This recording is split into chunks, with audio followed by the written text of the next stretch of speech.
الله أكبر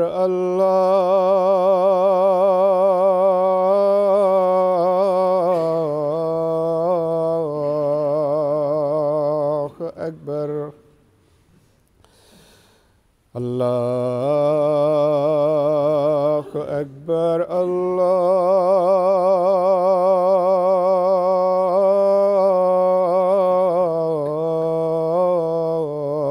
الله أكبر. أشهد أن لا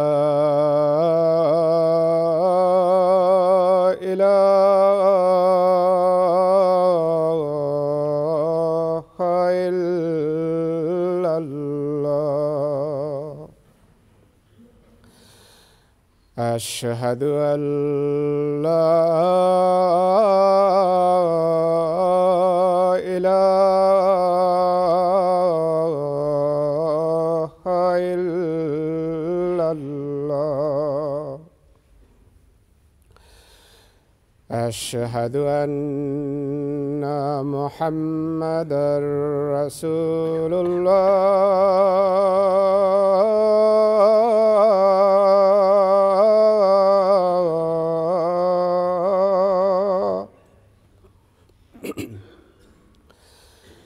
أشهد أن محمدًا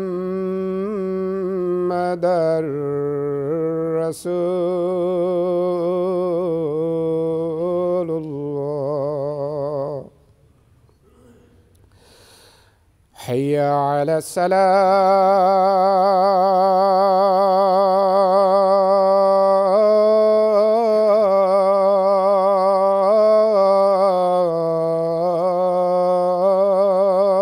الصلاة. حي على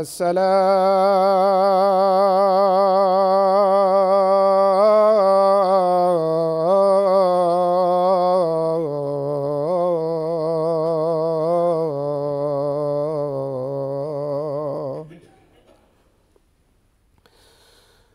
حي على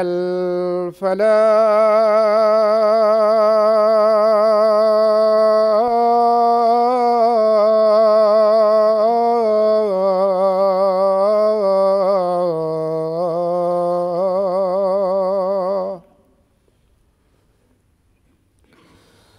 حي على الفلاح.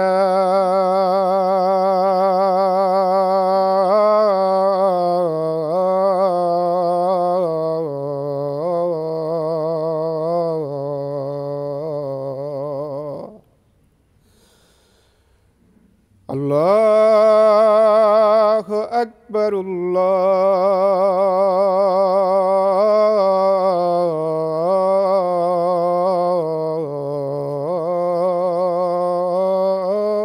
الله أكبر. لا إله إلا الله.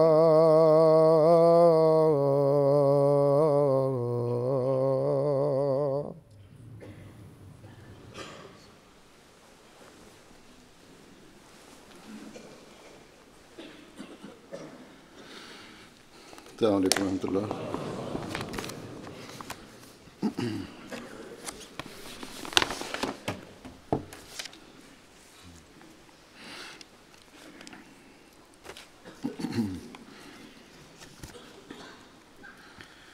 أشهد أن لا إله إلا الله وحده لا شريك له وأشهد أن محمدًا عبده ورسوله. أما بعد فأعوذ بالله من الشيطان الرجيم. بسم الله الرحمن الرحيم. الحمد لله رب العالمين الرحمن الرحيم مالك يوم الدين إياك نعبد وإياك نستعين اهدنا الصراط المستقيم صراط الذين أنعمت عليهم غير المغضوب عليهم ولا الضالين.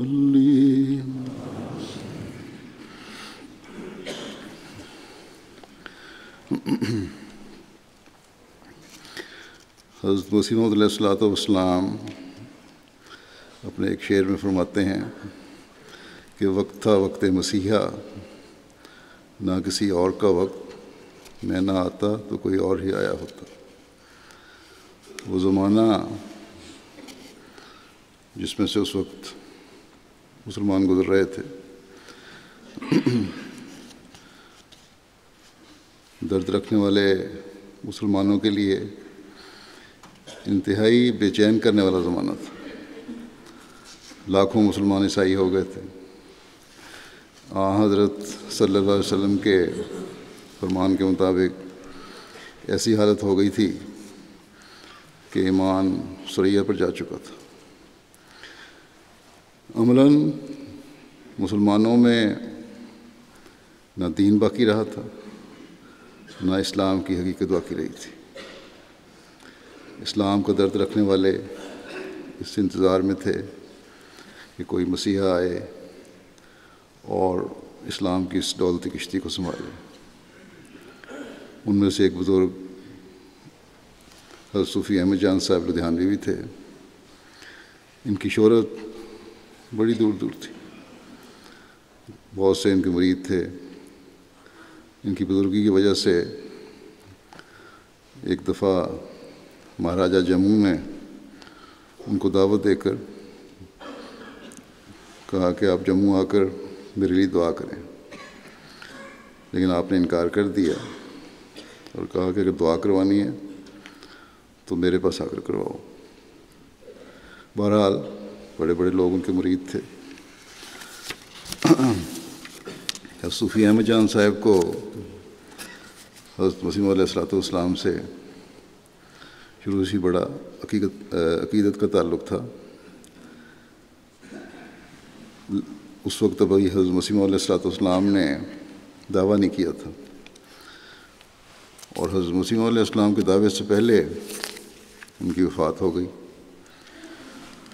انہوں نے ہی اس وقت اس حالت اور زمانے کو دیکھتے ہوئے یہ بھی ایک دفعہ حضرت مسیح علیہ السلام کو عرض کیا تھا کہ ہم مریضوں کی ہے تم ہی پہ نگاہ، تم مسیحا بنو خدا کے لیے.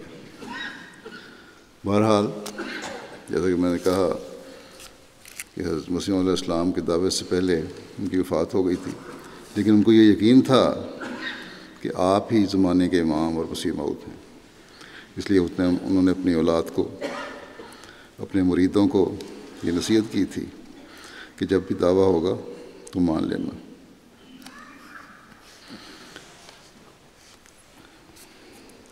بہرحال صاحب بصیرت لوگ بزرگ جانتے تھے کہ اسلام کی اس دولتی کشتی کو اگر اس زمانے میں کوئی سنبھال سکتا ہے تو وہ حضرت مرزا غلام احمد قادیانی علیہ السلام ہے.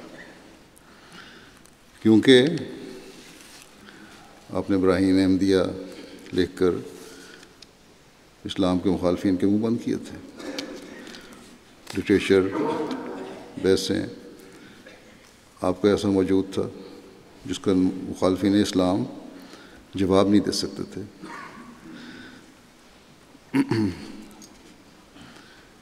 جب تک آپ نے دعویٰ نہیں کیا بڑے بڑے علماء آپ کی اس بات کے معتقد تھے. لیکن جب اللہ تعالیٰ نے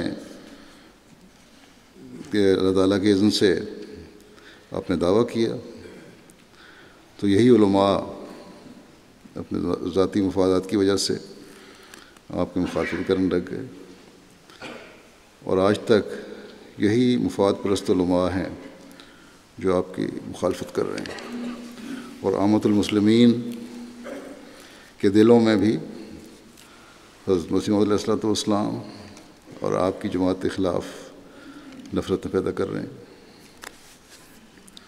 حضرت مسیح موعود علیہ السلام نے اپنی بے شمار تحریروں اور تقریروں اور مجالس میں اپنے دعوے کے سچے ہونے کی دلیلیں دیں۔ زمانے کی ضرورت کے مطابق مسیح موعود کے آنے اور اللہ تعالیٰ کی آپ کی تائیدات کے آپ کے حق میں ہونے کے بارے میں بتایا، لیکن جو صاف دل تھے ان کو تو سمجھ آ گئی، اور جن کے دلوں میں بغض تھا، کینہ تھا، مفاد پرستی تھی، ان کو سمجھ نہیں آئی۔ اس وقت میں حضرت مسیح موعود علیہ السلام کے الفاظ میں ہی بعض دلیلیں بیان کروں گا جو آپ نے بیان فرمائی ہیں۔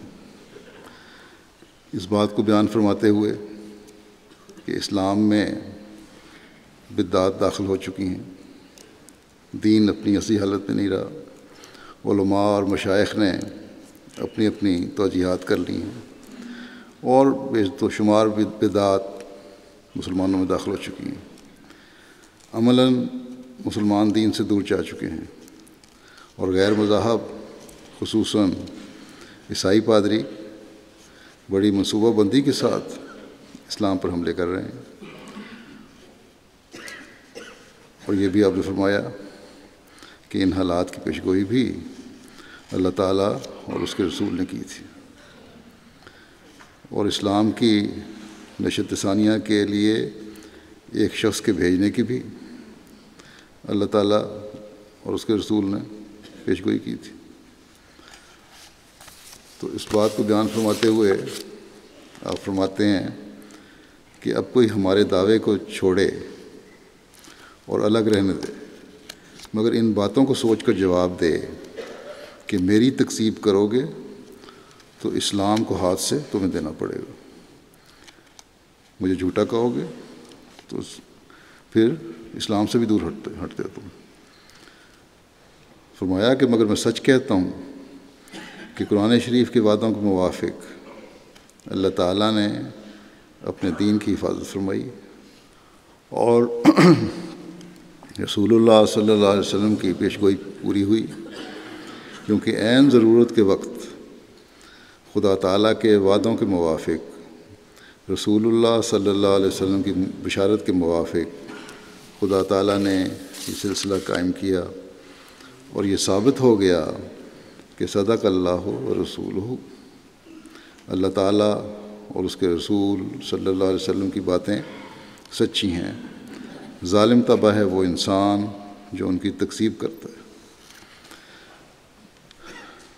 آپ نے 1903 میں یہ بیان فرمایا، اور فرمایا کہ میرے دعوے کو 22 برس گزر چکے ہیں، اور اللہ تعالیٰ کی تائیدات میرے ساتھ ہیں۔ اگر میں جھوٹا ہوں تو پھر تائیدات کیوں ہے اللہ تعالیٰ کی میرے ساتھ؟ دوسرے ہم نے فرمایا کہ زمانے کی ضرورت ہے، اور سب اس بات کو تسلیم کرتے ہیں کہ اس زمانے میں مسیح نے آنا تھا، اور جب ضرورت ہے تو اگر میں نہیں تو کوئی دوسرا پیش کرو۔ بہرحال کوئی مصلح آنا چاہیے مسلمانوں کی اصلاح کے لیے، کیونکہ زمانے میں فساد انتہا کو پہنچا ہوا ہے، اور مسلمانوں میں بھی فساد انتہا کو پہنچا ہوا ہے۔ بس اگر مجھے جھوٹا کہنا ہے تو اس کی دو ہی صورتیں بنیں گی، یا تو کوئی دوسرا مسئلہ پیش کرو کیونکہ زمانہ چاہتا ہے کہ مسئلہ آئے، یا اللہ تعالیٰ کے وعدوں کی تکذیب کرو، کہو کہ جھوٹے سے سارے وعدے، کہ ایسے بگڑے ہوئے حالات میں جو کسی مسئلے کے بھیجنے کا وعدہ تھا وہ غلط تھا۔ آپ نے فرمایا کہ حفاظت دین کی ضرورت بہرحال ہے۔ فرمایا کہ بعض لوگ ایسے دیکھے جاتے ہیں جو کہتے ہیں کہ حفاظت کی کوئی ضرورت نہیں ہے، وہ سخت غلطی کرتے ہیں۔ دیکھو، مثال دے رہے ہیں آپ کہ جو شخص باغ لگاتا ہے یا عمارت بناتا ہے تو کیا اس کا فرض نہیں ہوتا، یا وہ نہیں چاہتا کہ اس کی حفاظت اور دشمنوں کی دست برد سے بچانے کے لیے ہر طرح کوشش کرے؟ باغات کے گرد کیسے کیسے احاطے حفاظت کے لیے بنائے جاتے ہیں، اور مکانات کو آتش زدگیوں سے بچانے کے لیے نئے نئے مسالے تیار ہوتے ہیں، اور بجلی سے بچانے کے لیے تاریں لگائی جاتی ہیں۔ یہ امور اس فطرت کو ظاہر کرتے ہیں جو بالطبع حفاظت کے لیے انسانوں میں ہے۔ پھر کیا اللہ تعالیٰ کے لیے یہ جائز نہیں ہے کہ وہ اپنے دین کی حفاظت کرے؟ بے شک حفاظت کرتا ہے، اور اس نے ہر بلا کے وقت اپنے دین کو بچایا ہے۔ اب بھی جب کہ ضرورت پڑی، آپ فرماتے ہیں، اس نے مجھے اس لیے بھیجا ہے۔ ہاں، یہ امر حفاظت کا مشکوک ہو سکتا ہے یا اس کا انکار ہو سکتا تھا اگر حالات اور ضرورتیں اس کی معید نہ ہو۔ اگر حالات اور ہوتے، ضرورت اس کی تائید نہ کر رہی ہوتی تو تم کہہ سکتے تھے کہ میں غلط وقت پہ آیا ہوں۔ مگر فرماتے ہیں، مگر کئی کروڑ کتابیں اسلام کے رد میں شائع ہو چکی ہیں، اور ان اشتہاروں اور 2 ورقہ رسالوں کا تو شمار ہی نہیں جو ہر روز اور ہفتہ وار اور ماہوار پادریوں کی طرف سے شائع ہوتے ہیں۔ ان گالیوں کو اگر جمع کیا جاوے جو ہمارے ملک کے مرتد عیسائیوں نے سید المعصومین صلی اللہ علیہ وسلم اور آپ کی پاک ازواج کی نسبت شائع کی ہیں، تو کئی کوٹھے ان کتابوں سے بھر سکتے ہیں۔ اگر ان کو ایک دوسرے سے ملا کر رکھا جائے تو وہ کئی میل تک پہنچ جائیں۔ فرمایا، عماد الدین ایک شخص تھا مسلمان جو پادری بن گیا بعد میں عیسائی ہو کے، کہ اگر عماد الدین کی تحریروں کے خطرناک ہونے کا بعض انصاف پسند عیسائیوں کو بھی، کہتے ہیں عماد الدین کی تحریروں کے خطرناک ہونے کا بعض انصاف پسند عیسائیوں کو بھی اعتراف ہے۔ عیسائی بھی یہ کہتے ہیں بڑی خطرناک تحریریں ہیں اس کی۔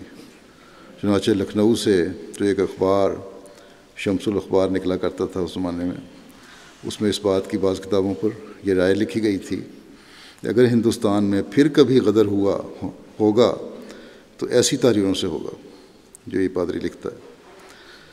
فرمایا کہ ایسی حالتوں میں بھی کہتے ہیں کہ اسلام کا کیا بگڑا ہے۔ اس قسم کی باتیں وہ لوگ کر سکتے ہیں جن کو یا تو اسلام سے کوئی تعلق اور درد نہیں، اور یا وہ لوگ جنہوں نے حجروں کی تاریکی میں پرورش پائی ہے اور ان کو باہر کی دنیا کی کچھ خبر نہیں ہے۔ بس ایسے لوگ اگر ہیں تو ان کی کچھ پرواہ نہیں۔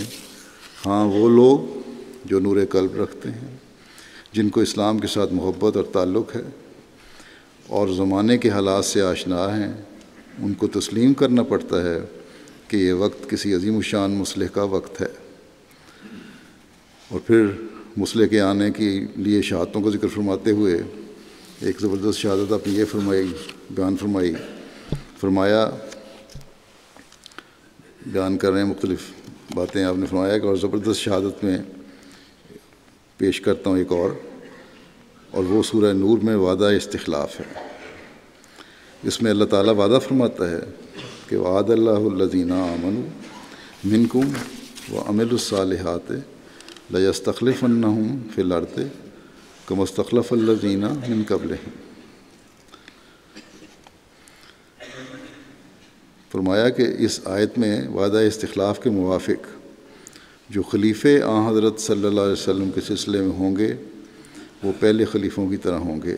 اسی طرح قرآن شریف میں حضرت صلی اللہ علیہ وسلم کو مثیل موسیٰ فرمایا گیا، جیسے فرمایا انا ارسلنا الیکم رسولا شاہدا علیکم کما ارسلنا الی فرعون رسولا۔ اور فرماتے ہیں کہ آپ مثیل موسیٰ استثناء کی پیشگوئی کے موافق بھی ہیں، بائبل میں بھی لکھا ہوا ہے استثناء میں۔ پس اس مماثلت میں جیسے کما کا لفظ فرمایا گیا ہے ویسے ہی سورہ نور میں کما کا لفظ ہے۔ اس سے صاف معلوم ہوتا ہے کہ موسوی سلسلہ اور محمدی سلسلے میں مشابہت اور مماثلت تامہ ہے۔ موسوی سلسلہ کے خلفاء کا سلسلہ حضرت عیسیٰ علیہ السلام پر آ کر ختم ہو گیا تھا، اور وہ حضرت موسیٰ علیہ السلام کے بعد 14ویں صدی میں آئے تھے۔ اس مماثلت کے لحاظ سے کم از کم اتنا تو ضروری ہے کہ 14ویں صدی میں ایک خلیفہ اسی رنگ و قوت کا پیدا ہو جو مسیح سے مماثلت رکھتا ہو اور اس کے قلب اور قدم پر ہو۔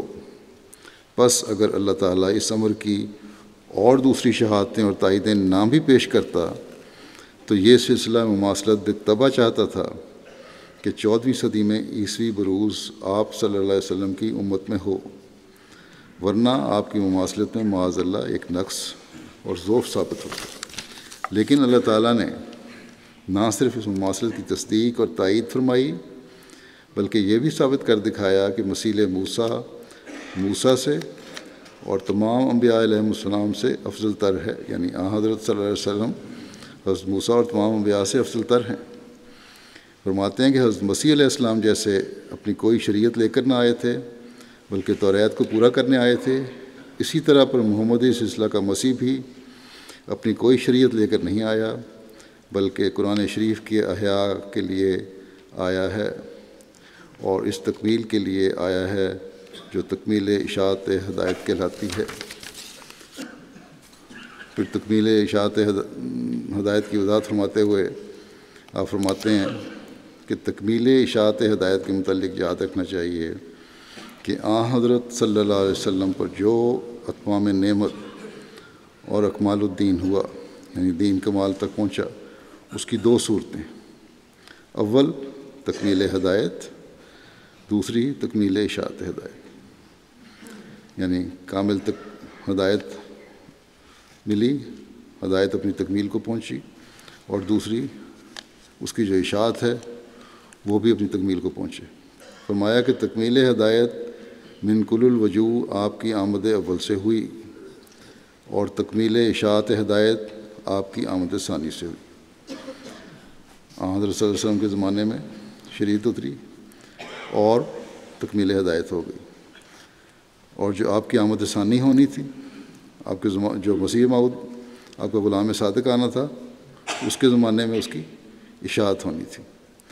فرمایا کیونکہ سورہ جمعہ میں جو آخرین منہم والی آیت آپ کے فیض اور تعلیم سے ایک اور قوم کے تیار کرنے کی ہدایت کرتی ہے، اس سے صاف معلوم ہوتا ہے کہ آپ صلی اللہ علیہ وسلم کی ایک بعثت اور ہے، اور یہ بعثت بروزی رنگ میں ہے جو اس وقت ہو رہی ہے۔ بس یہ وقت تکمیل اشاعت ہدایت کا ہے، اور یہی وجہ ہے کہ اشاعت کے تمام شریعت اور سلسلے مکمل ہو رہے ہیں۔ چھاپا خانوں کی کثرت ہے اور آئے دن ان میں نئی باتوں کا پیدا ہونا، ڈاک خانوں، تار برقیوں، ریلوں، جہازوں کا اجراء اور اخبارات کی اشاعت، ان سب امور نے مل ملا کر دنیا کو ایک شہر کے حکم میں کر دیا ہے، اکٹھی ہو گئی ہے دنیا، اور آج اس زمانے میں تو مزید اکٹھی ہو گئی ہے۔ سوشل میڈیا، انٹرنیٹ، مختلف چیزیں، ٹیلی ویژن وغیرہ۔ فرمایا کہ پس یہ ترقیاں بھی دراصل حضرت صلی اللہ علیہ وسلم کی ہی ترقیاں ہیں، کیونکہ اس سے آپ کی کامل ہدایت کے کمال کا دوسرا جزو تکمیل اشاعت ہدایت پورا ہو رہا ہے۔ پھر ایک اور مسیح موسوی اور مسیح محمدی مماثلت کو ذکر کرتے ہوئے فرماتے ہیں، اور یہ اسی کے موافق ہے جیسے مسیح نے کہا تھا کہ میں توریت کو پورا کرنے آیا ہوں، اور میں کہتا ہوں کہ میرا ایک کام یہ بھی ہے تکمیل اشاعت ہدایت کروں۔ فرمایا کہ علاوہ بری حضرت عیسیٰ علیہ السلام کے زمانے میں جو آفتیں پیدا ہو گئی تھیں اسی قسم کی یہاں بھی موجود ہیں۔ اندرونی طور پر یہودیوں کی حالت بہت بگڑ گئی تھی، اور تاریخ سے اس امر کی شہادت ملتی ہے کہ توریت کے احکام انہوں نے چھوڑ دیے تھے اور اس کے بجائے تالمود اور بزرگوں کی روایتوں پر زیادہ زور دیتے تھے۔ اس وقت مسلمانوں میں بھی ایسی حالت پیدا ہو گئی ہے، کتاب اللہ کو چھوڑ دیا گیا ہے اور اس کے بجائے روایتوں اور قصوں پر زور مارا جاتا ہے۔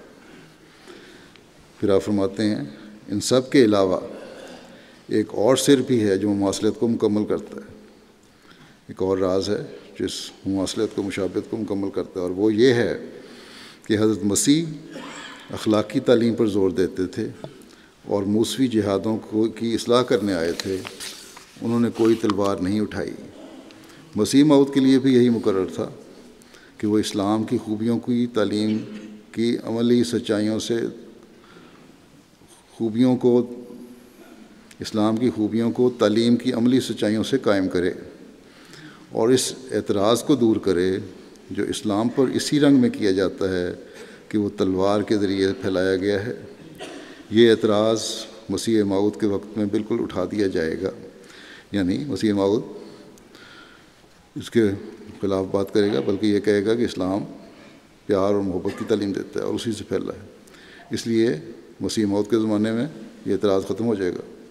فرمایا کیونکہ وہ اسلام کے زندہ برکات اور فیوز سے اس کی سچائی کو دنیا پر ظاہر کرے گا، اور اس سے یہ ثابت ہوگا کہ جیسے آج اس ترقی کے زمانے میں بھی اسلام محض اپنی پاک تعلیم اور اس کے برکات اور ثمرات کے لحاظ سے مؤثر اور مفید ہے، ایسا ہی ہمیشہ اور ہر زمانے میں مفید اور مؤثر پایا گیا ہے۔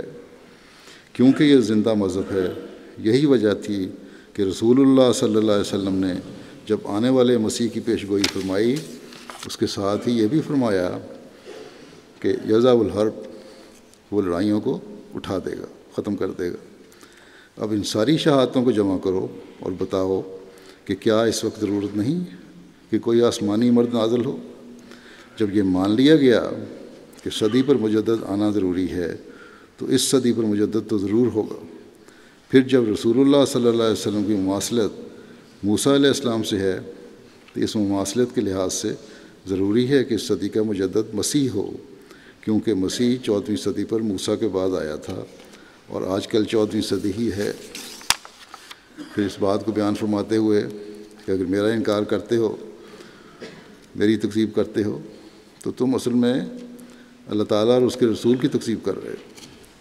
آپ فرماتے ہیں میرا انکار نہیں ہے، بلکہ یہ اللہ اور اس کے رسول صلی اللہ علیہ وسلم کا انکار ہے، کیونکہ جو میری تکذیب کرتا ہے وہ میری تکذیب سے معاذ اللہ تعالیٰ کو جھوٹا ٹھہرا دیتا ہے، جبکہ وہ دیکھتا ہے کہ اندرونی اور بیرونی فساد حد سے بڑے ہوئے ہیں، اور خدا تعالیٰ نے باوجود وعدہ انا نحن نزلنا الذکر و انا لہ لحافظون کہ ان کی اصلاح کا کوئی انتظام نہ کیا، جبکہ وہ اس امر پر بظاہر ایمان لاتا ہے کہ خدا تعالیٰ نے آیت استخلاف میں وعدہ کیا تھا کہ موسی سلسلہ کی طرح اس محمدی سلسلے میں بھی خلفاء کا سلسلہ قائم کرے گا، مگر اس نے معاذ اللہ اس وعدے کو پورا نہیں کیا، اور اس وقت کوئی خلیفہ اس امت میں نہیں، اور نہ صرف یہاں تک ہی بلکہ اس بات سے بھی انکار کرنا پڑے گا کہ قرآن شریف نے جو حضرت صلی اللہ علیہ وسلم کو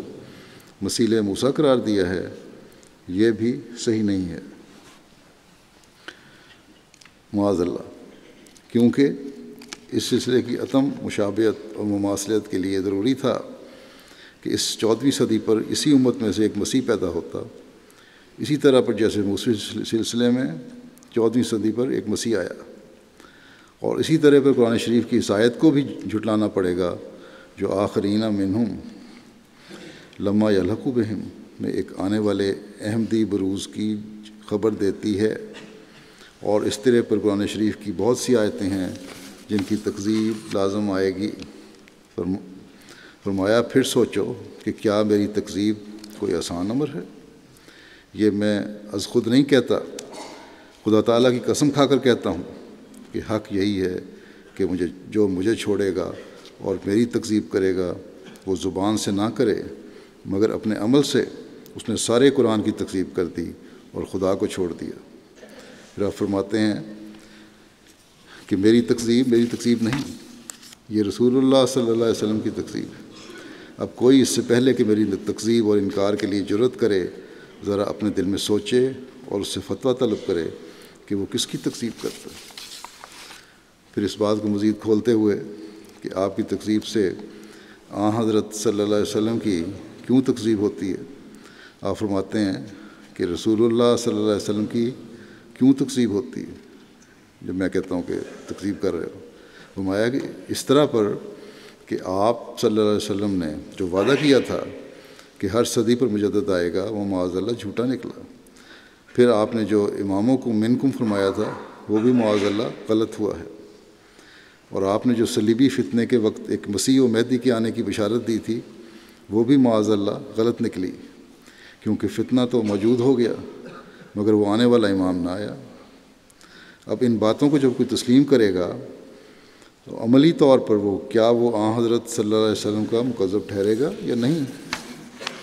فرمایا پس میں کھول کر کہتا ہوں کہ میری تکذیب آسان امر نہیں، مجھے کافر کہنے سے پہلے خود کافر بننا پڑے گا، مجھے بے دین اور گمراہ کہنے میں دیر ہوگی مگر پہلے اپنی گمراہی اور روسیاہی کو مان لینا پڑے گا، مجھے قرآن و حدیث کو چھوڑنے والا کہنے کے لیے پہلے خود قرآن اور حدیث کو چھوڑ دینا پڑے گا اور پھر بھی وہی چھوڑے گا۔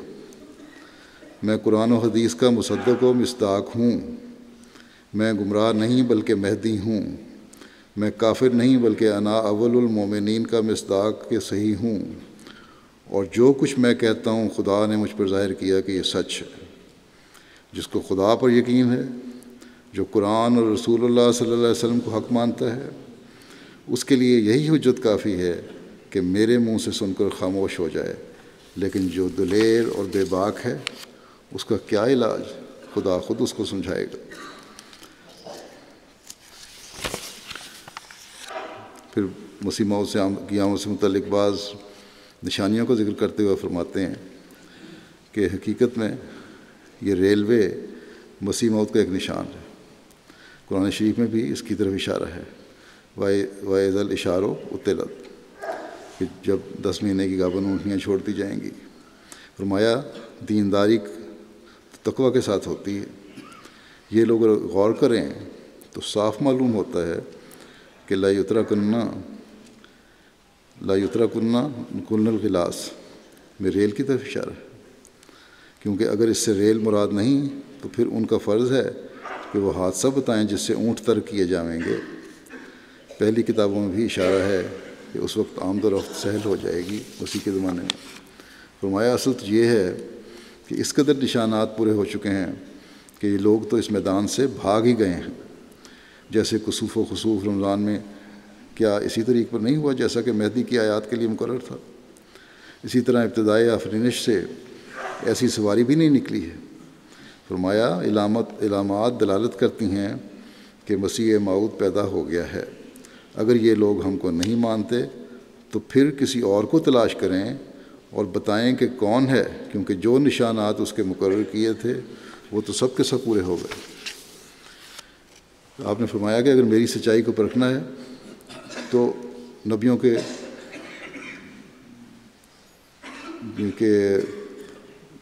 جو دلیلیں ہیں اس کے مطابق پرکھو، اس طریق پر چلو، نیک نیتی سے، سعادت مندی کے ساتھ جو دلیلوں کو دیکھو اور سمجھو۔ اگر ضد کرنی ہے تو پھر کچھ نظر نہیں آئے گا، پھر تو قرآن کریم بھی ہدایت نہیں دیتا۔ فرمایا کہ منہاج نبوت پر اس سلسلے کو آزمائیں اور پھر دیکھیں کہ حق کس کے ساتھ ہے۔ خیالی اصولوں اور تجویزوں سے کچھ نہیں بنتا، اور نہ میں اپنی تصدیق خیالی باتوں سے کرتا ہوں۔ میں اپنے دعوے کو منہاج نبوت کے معیار پر پیش کرتا ہوں۔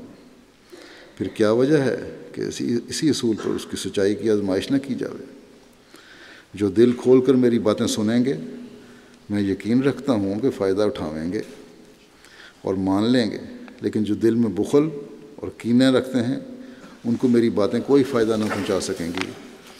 ان کی تو احول جیسی مثال ہے، یعنی بھینگا آدمی جو ہوتا ہے اس جیسی مثال ہے، جو اس کو ایک کے دو نظر آتے ہیں، جو ایک کے دو دیکھتا ہے، اس کو خواہ کسی قدر دلائل دیے جائیں کہ دو نہیں ایک ہی ہے، وہ تسلیم نہیں کرے گا۔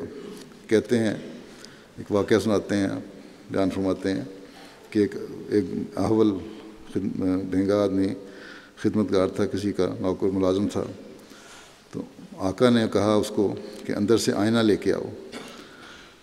مالک نے بھیجا جا کے شیشہ اٹھا لاؤ اندر سے۔ وہ گیا اور واپس آ کر کہا کہ اندر تو 2 آئینے پڑے ہیں، کون سا ہی لے کے آؤں؟ آقا نے کہا کہ ایک ہی ہے، 2 نہیں ہیں۔ تو اول نے کہا تو کیا میں جھوٹا ہوں؟ میں نے 2 دیکھے ہیں، آپ کہہ رہے ہیں ایک ہے۔ آقا نے کہا کہ اچھا ایک کو توڑ دو۔ جب توڑا گیا تو اسے معلوم ہوگا کہ در حقیقت میری غلطی تھی، کیونکہ جو اس نے توڑا تھا وہ ایک ہی تھا اصل میں۔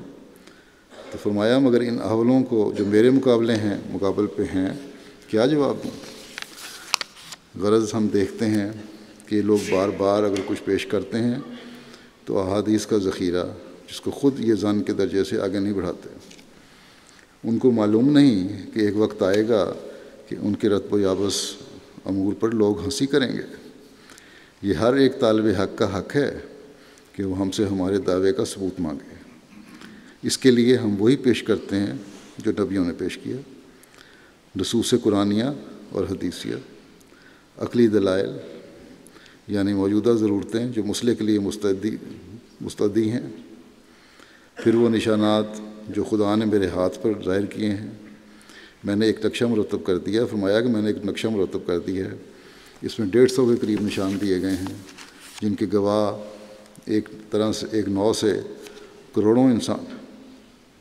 فرمایا کہ بیہودہ باتیں پیش کرنا سعادت مند کا کام نہیں۔ آپ فرماتے ہیں کہ حضرت صلی اللہ علیہ وسلم نے اس لیے فرمایا تھا کہ وہ حکم ہو کر آئے گا، اس کا فیصلہ منظور کرو۔ جن لوگوں کے دل میں شرارت ہوتی ہے وہ چونکہ ماننا نہیں چاہتے اس لیے بیہودہ حجتیں اور اعتراض پیش کرتے رہتے ہیں، مگر وہ یاد رکھیں کہ آخر خدا تعالیٰ اپنے وعدے کے موافق زور آور حملوں سے میری سچائی ظاہر کرے گا۔ فرمایا کہ میں یقین رکھتا ہوں کہ اگر میں افتراء کرتا تو وہ فی الفور مجھے ہلاک کر دیتا، مگر میرا سارا کاروبار اس کا اپنا کاروبار ہے اور میں اسی کی طرف سے آیا ہوں۔ میری تکذیب اس کی تکذیب ہے، اس لیے وہ خود میری سچائی ظاہر کر دے گا۔ مولویوں کی جو ضد کی حالت ہے، جیسا کہ ہم دیکھتے تھے حضرت مسیح علیہ السلام کے وقت میں تھی، جو آپ نے بیان فرمائی، نہ دلیل سے بات کرنا چاہتے ہیں نہ سمجھنا چاہتے ہیں، وہی حالت ان کی آج ہے۔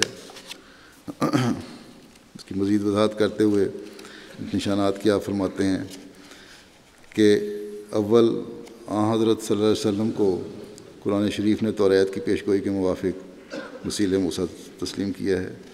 اس مواصلت کے لحاظ سے ضروری ہے کہ جس طرح پر جیسا پہلے بیان ہو چکا کہ موسوی خلفاء کا سلسلہ قائم ہوا تھا، حضرت صلی اللہ علیہ وسلم کے بعد بھی ایک سلسلہ خلافت قائم ہو۔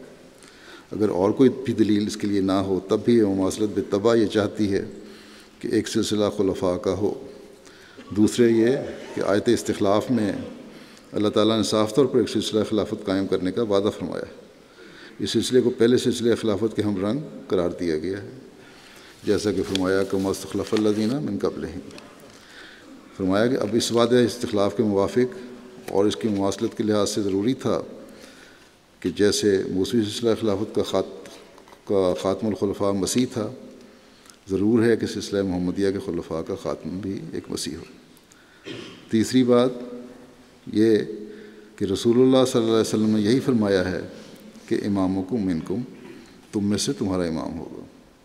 چوتھی بات یہ آپ نے یہ فرمایا کہ ہر صدی کے سر پر ایک مجدد و تجدید دین کے لیے بھیجا جاتا ہے۔ اب اس صدی کا مجدد ہونا ضروری تھا، اور مجدد کا جو کام ہوتا ہے وہ اصلاح فسادات موجودہ ہوتا ہے، جو موجودہ فساد پیدا ہوا ہر جگہ اس کی اصلاح کرنا۔ بس جو فساد اور فتنہ اس وقت سب سے بڑھ کر ہے وہ عیسائی فتنہ ہے، اس لیے ضروری ہے کہ اس صدی کا جو مجدد ہو وہ کاسر الصلیب ہو، جس کا دوسرا نام مسیح موعود ہے۔ پانچویں بات یہ کہ موسوی خلافت کی مواصلت کے لحاظ سے بھی خاتم الخلفاء سلسلہ محمدیہ کا 14ویں صدی میں ہونا ضروری ہے، کیونکہ موسیٰ علیہ السلام کے بعد 14ویں صدی میں مسیح علیہ السلام آئے تھے۔ چھٹی بات یہ کہ جو علامات مسیح موت کی مقرر تھیں ان میں سے بہت سی پوری ہو چکی، جیسے کسوف و خسوف کا رمضان میں ہونا، جو 2 مرتبہ ہو چکا، حج کا بند ہونا، ذوالسنین ستارے کا نکلنا، طاعون کا پھوٹنا، ریلوں کا اجرا، اونٹوں کا بیکار ہونا وغیرہ۔ 7ویں بات یہ کہ سورہ فاتحہ کی دعا سے بھی یہی ثابت ہوتا ہے کہ آنے والا اس امت میں سے ہوگا، غرض 1-2 نہیں، 100 دلائل اس امر پر ہیں کہ آنے والا اسی امت میں سے آنا چاہیے، اور اس کا یہی وقت ہے۔ اب خدا تعالیٰ کے الہام اور وحی سے میں کہتا ہوں کہ وہ جو آنے والا تھا وہ میں ہوں۔ قدیم سے خدا تعالیٰ نے منہاج نبوت پر جو طریق ثبوت کر رکھا ہے وہ مجھ سے جس کا جی چاہے لے لے۔ جو نشانات میری تائید میں ظاہر ہوئے ہیں ان کو دیکھ لو۔ مجھے افسوس ہوتا ہے جب میں ان مخالفوں کی حالت پر نظر کرتا ہوں کہ جن امور کو بطور نشان پیش کیا کرتے تھے، اب وہ جب پورے ہو گئے تو ان کی صحت پر اعتراض کرنے لگے۔ مثلا پہلے چاند سورج کی نشانی مانگا کرتے تھے گرہن کی، مثلا کسوف و خسوف والی بات آپ فرماتے ہیں کہ پیش گوئی کو اب کہتے ہیں کہ یہ حدیث صحیح نہیں ہے۔ مگر کوئی ان سے پوچھے کہ جس کو خدا تعالیٰ نے صحیح ثابت کر دیا، کیا اب وہ ان کے کہنے سے جھوٹی ہو جائے گی؟ آپ فرماتے ہیں کہ افسوس تو یہ ہے کہ اتنا کہتے ہوئے ان کو شرم نہیں آتی کہ اس سے ہم مسیح موعود کی تکذیب نہیں کرتے، رسول کریم صلی اللہ علیہ وسلم کی تکذیب کر رہے ہیں۔ میری تصدیق اور تائید کے لیے ایک خصوص ہی نہیں، ہزارہا دلائل اور شواہد ہیں، اور اگر ایک نہ بھی ہو تو کچھ بگڑتا نہیں، مگر اس سے تو یہ پایا جائے گا کہ یہ پیشگوئی غلط ہوئی۔ افسوس یہ لوگ میری مخالفت میں سید الصادقین کی پیشگوئی کو باطل قرار کرنا چاہتے ہیں۔ ہم اس پیشگوئی کے بڑے زور سے پیش کرتے ہیں، یہ ہمارے آقا کی صداقت کا نشان ہے۔ پس فرمایا کہ پس حدیث جس کو تم ظن کی سیاہی سے لکھتے تھے، واقعہ نے اس کی صداقت کو یقین تک پہنچا دیا۔ اب اس سے انکار کرنا بے ایمانی اور لعنت ہے۔ موضوع احادیث میں کیا محدثین یہ کہہ دیتے ہیں کہ ہم نے چور پکڑ لیا ہے؟ نہیں، بلکہ یہی کہیں گے کسی کا حافظہ درست نہیں۔ جو حدیثیں صحیح نہیں ہیں ان میں یہی کہتے ہیں کہ کسی کا حافظہ درست نہیں ہے، یا راست باز ہونے میں کلام ہے، اس کی سچائی پر کچھ تحفظات ہیں۔ فرمایا کہ مگر محدثین نے یہ اصول تسلیم کر لیا ہے کہ ایک حدیث اگر ضعیف بھی ہو، کمزور حدیث بھی بظاہر نظر آتی ہو، مگر اس کی پیشگوئی پوری ہو جاوے تو وہ صحیح ہو جاتی ہے۔ پھر اس معیار پر کیوں کر کوئی یہ کہنے کی ضرورت کر سکتا ہے کہ یہ حدیث صحیح نہیں؟ فرماتے ہیں پس یاد رکھو کہ آنے والا یا تو نصوص سریہ سے پرکھا جاتا، وہ اس کی تائید کرتی ہیں، اور پھر عقل چونکہ بدون نظیر نہیں مان سکتی، بغیر مثال کے، بغیر اس کے شواہد کے عقل کسی چیز کو نہیں مانتی، تو عقلی نظائر اس کے ساتھ ہوتے ہیں۔ وہ جو مثالیں ہیں وہ بھی عقلی مثالیں جو ساتھ دی جاتی ہیں اور شہادتیں دی جاتی ہیں۔ فرمایا اور سب سے بڑھ کر خدا تعالیٰ کی تائید اس کے ساتھ ہوتی ہے۔ اگر کسی کو کوئی شک و شبہ ہو تو میرے سامنے آئے اور ان طریقوں سے جو منہاج نبوت پر ہیں میری سچائی کا ثبوت مجھ سے لے۔ میں اگر جھوٹا ہوں گا تو بھاگ جاؤں گا، مگر نہیں۔ اللہ تعالیٰ نے 19 برس پہلے، جب یہ آپ نے لکھا اس میں سال گزر چکے تھے آپ کے دعوے کو، یا ایک الہام کا ذکر فرما رہے ہیں کہ اللہ تعالیٰ نے 19 برس پہلے مجھے کہا تھا کہ ینصرک اللہ فی مواطن۔ 19 سال پہلے جب اپنی تعریف فرمائی، اس سے 19 سال پہلے یہ الہام ہوا تھا کہ ینصرک اللہ فی مواطن، کہ خدا کئی میدانوں میں تیری مدد کرے گا۔ فرمایا پس جس طرح نبیوں یا رسولوں کو پرکھا گیا مجھے پرکھ لو، اور میں دعویٰ سے کہتا ہوں کہ اس معیار پر مجھے صادق پاؤ گے۔ اور ہم دیکھتے ہیں کہ اللہ تعالیٰ نے بے شمار میدانوں میں آپ کی مدد فرمائی۔ فرمایا کہ یہ باتیں میں نے مختصر طور پر کہی ہیں، اس پر غور کرو اور خدا تعالیٰ سے دعائیں کرو، وہ قادر ہے، کوئی راہ کھول دے گا، اس کی تائید اور نصرت صادق ہی کو ملتی ہے۔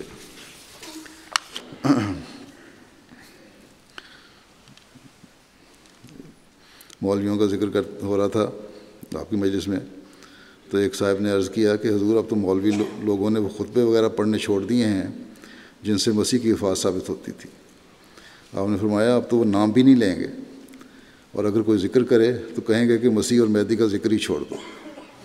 بہرحال ان مولویوں کا تو یہ حال ہے، اپنے مفادات کے لیے وہ حضرت مسیح موعود علیہ السلام کی مخالفت کرتے ہیں، اور نہ صرف خود کرتے ہیں بلکہ آپ کی طرف اور جماعت احمدیہ کی طرف کے عقائد کی طرف جھوٹی اور غلط باتیں منسوب کرتے ہیں، اور عامۃ المسلمین کے دلوں میں جماعت کے خلاف نفرتیں پیدا کر رہے ہیں۔ حضرت مسیح علیہ السلام حق معلوم کرنے کے طریقہ بتاتے ہوئے فرماتے ہیں کہ اگر حق معلوم کرنا ہے پھر خدا تعالیٰ سے اپنی نمازوں میں دعائیں مانگے کہ وہ ان پر حق کھول دے۔ اور میں یقین رکھتا ہوں کہ اگر انسان، اور فرماتے ہیں کہ میں یقین رکھتا ہوں کہ اگر انسان تعصب و ضد سے پاک ہو کر حق کے اظہار کے لیے خدا تعالیٰ کی طرف توجہ کرے گا تو ایک چلہ نہ گزرے گا کہ اس پر حق کھل جائے گا، 40 دن پورے نہیں ہوں گے کہ اس پر حق کھل جائے گا، اگر خالی و ذہن ہو کے اور حق مانگنے کے لیے اللہ تعالیٰ سے مانگو۔ فرمایا مگر بہت ہی کم لوگ ہیں جو ان شرائط کے ساتھ خدا تعالیٰ سے فیصلہ چاہتے ہیں، اور اس طرح پر اپنی کم سمجھی یا ضد و تعصب کی وجہ سے خدا کے ولی کا انکار کر کے ایمان سلب کروا لیتے ہیں۔ فرمایا کیونکہ جب ولی پر ایمان نہ رہے تو ولی جو نبوت کے لیے بطور میخ کے ہے اسے پھر نبوت کا انکار کرنا پڑتا ہے، اور نبی کے انکار سے خدا کا انکار ہوتا ہے، اور اس طرح پر بالکل ایمان سلب ہو جاتا ہے، ایمان ضائع ہو جاتا ہے۔ اللہ تعالیٰ مسلمانوں کو عقل دے کہ وہ صرف مولویوں کی باتوں میں نہ آئیں بلکہ اپنی عقل استعمال کریں اور خالص ہو کر اللہ تعالیٰ سے مدد مانگیں۔ اللہ تعالیٰ ان کے دل کھولے اور حضرت مسیح موعود علیہ السلام کو یہ مان کر اس حالت سے باہر نکلیں جس میں آج کل مسلمان دنیا ایک عجیب حالت میں پھنسی ہوئی ہے۔ کوئی رستہ ان کو فرار کا نظر نہیں آ رہا۔ پاکستان میں بھی نئی تنظیمیں بن رہی ہیں۔ اب نئی تنظیم بنی لبیک یا رسول اللہ کی، جنہوں نے مارچ کیا، پہلے لاہور کا گھیراؤ کیا، پھر اسلام آباد کا گھیراؤ کیا، اس کے بعد ایک اور اسی نام کی ایک اور تنظیم ہے جو گھیراؤ کر رہی ہے اور محاصرہ کیا ہوا ہے اسلام آباد کا، اور کوئی حکومت، کوئی فوج، کوئی قانون ان کو روک نہیں سکتا۔ تو لبیک یا رسول اللہ کہنے والے تو اصل میں ہم احمدی ہیں، جنہوں نے حضرت صلی اللہ علیہ وسلم کی بات کو سنا کہ جب میرا مسیح و مہدی آئے تو اس کو ماننا، اس کو سلام کہنا، یہ ہے لبیک کہنے کا صحیح طریقہ۔ کاش کہ لوگ بھی اس کو سمجھیں اور سوائے کھوکھلے نعروں کے لبیک یا رسول اللہ کی حقیقت کو سمجھیں۔ اللہ تعالیٰ دنیا کو بھی، پاکستان کو بھی، ہر مسلمان ملک کو بھی فتنہ و فساد سے بچائے، اور اللہ تعالیٰ مسلمانوں کو خاص رحم فرمائے، کیونکہ آج کل جو حالات ہو رہے ہیں اور جو مسلمان دنیا کے خلاف منصوبہ بندی ہو رہی ہے وہ بہت خوفناک ہے۔ اگر انہوں نے ابھی بھی نہ سمجھا تو پھر بعد میں بھی پچھتائیں گے۔ اللہ تعالیٰ رحم کرے۔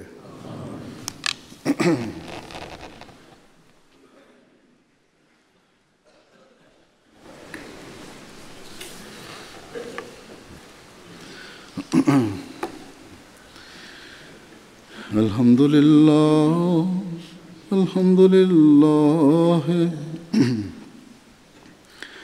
لله نحمده ونستعينه ونستغفره ونؤمن به ونتوكل عليه ونعوذ بالله من شرور أنفسنا ومن سيئات أعمالنا من يهده الله فلا مضل له ومن يضلل فلا هادي له ونشهد أن لا إله إلا الله ونشهد أن محمدا عبده ورسوله عباد الله رحمكم الله إن الله يأمر بالعدل والإحسان وإيتاء ذي القربى وينهى عن الفحشاء والمنكر والبغي يعظكم لعلكم تذكرون اذكروا الله يذكركم وادعوه يستجب لكم ولذكر الله أكبر